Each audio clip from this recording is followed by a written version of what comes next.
Salut tout le monde, bienvenue au Geek Vlog. Aujourd'hui, un petit vidéo spécial. Je vais en faire plusieurs comme ça. Ça va être une vidéo découverte ou une vidéo discussion tout simplement. Je vais parler avec vous, discuter, débattre, découvrir certaines choses geek, comme par exemple des mangas, des comics, plusieurs choses, des jeux vidéo, quoi que ce soit. Dès que je vais découvrir quelque chose ou je vais avoir envie de vous parler de quelque chose, ça va être ma petite rubrique à moi.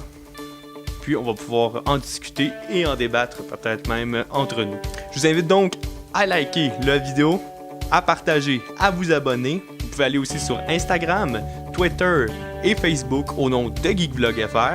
Je vous invite aussi à commenter la vidéo, à dire ce que vous en pensez, mais aussi à me proposer d'autres choses que je pourrais découvrir, discuter ou débattre avec vous. Donc gênez-vous pas. Donc, aujourd'hui, je vais vous parler d'un manga que j'ai découvert récemment, Ajin.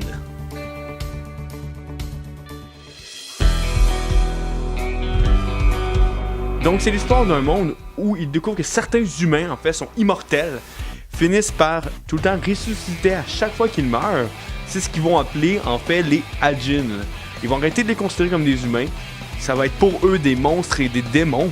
Mais certains humains ne pensent pas de la même façon en fait. Ils considèrent que les Ajin sont probablement eux aussi humains et qu'il y a une bonne raison pourquoi les Ajin existent.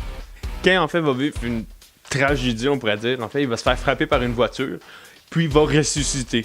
Faut comprendre que ce jeune garçon-là ne comprend pas la mort. Quand il était tout petit, son chou est mort et il n'a jamais compris pourquoi un être vivant devait mourir. Depuis son jeune âge, Kei voit son spectre. Le spectre, en fait, est une partie de soi-même que les Ajin ont et qui peuvent contrôler à distance. Donc, les fédéraux et la police décident donc de le poursuivre pour réussir à avoir la main sur le Ajin pour faire des tests scientifiques selon leur dire, mais on réalise très rapidement qu'ils en connaissent pas mal plus que ce qu'on pense. Ils finissent par envoyer toutes leurs troupes. On découvre aussi qu'il y a deux Ajin qui ont réussi à s'enfuir du gouvernement, puis que ça leur pose énormément de problèmes parce que ces Ajin-là essaient de retrouver le jeune garçon pour par la suite le rendre comme eux, l'entraîner à utiliser son spectre, l'entraîner à utiliser le monstre qui est en lui en fait. On découvre rapidement que ce monstre est très lié aux émotions. À un moment donné, il se fait poursuivre par des jeunes qui l'ont brutalisé, qui ont essayé aussi de le capturer pour avoir l'argent du gouvernement face à la capture d'un Ajin. Mais sa colère fait en sorte que son spectre, plus loin, décide de tuer ses anciens camarades d'école. C'est ce qui fait un petit peu la beauté du manga, parce qu'en fait, l'histoire est assez sombre. On comprend que l'histoire repose énormément autour de la vie et la mort, de ce que c'est, mais aussi de quel pouvoir on pourrait avoir en tant qu'humain si on serait immortel.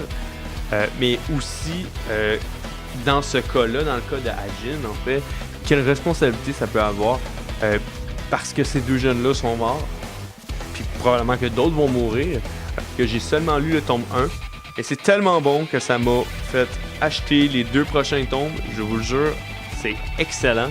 Le jeune Ajin a du caractère, on retrouve vraiment un personnage qu'on a envie de suivre, un personnage qu'on a envie de défendre pratiquement. On comprend pas pourquoi les humains sont autant racistes envers les Ajin, parce que pourtant certains semblent bons, certains semblent pour l'humanité. Par contre, évidemment, quand on se fait constamment chasser, ça crée des tensions, ce qui amène d'autres Ajin à vouloir se défendre et tuer d'autres gens. Mais sincèrement, l'histoire est incroyable. J'ai lu que le premier tome, comme je vous ai dit, mais je vous le recommande. Si vous n'êtes pas des grands lecteurs de manga, ce qui est fantastique, c'est qu'il l'a aussi sur Netflix. Donc vous pouvez aller le chercher sur Netflix. L'histoire est prenante. L'animation est originale. Les chansons sont captivantes. Vraiment, si vous n'êtes pas un grand lecteur, allez l'écouter sur Netflix. Je vous le recommande. Allez courir l'acheter en français, en anglais, en japonais, peu importe comment vous voulez le lire. Mais je vous conseille fortement de l'acheter. J'espère que vous avez aimé mon nouveau format. En fait, c'est le format découverte. J'espère que vous avez aimé ça. La prochaine vidéo va être sur Attack on Titan, un autre excellent manga ou anime à regarder. Je remercie mon ami Alex de me présenter tout ça, de me montrer tous ces magnifiques mangas que je peux découvrir et savourer.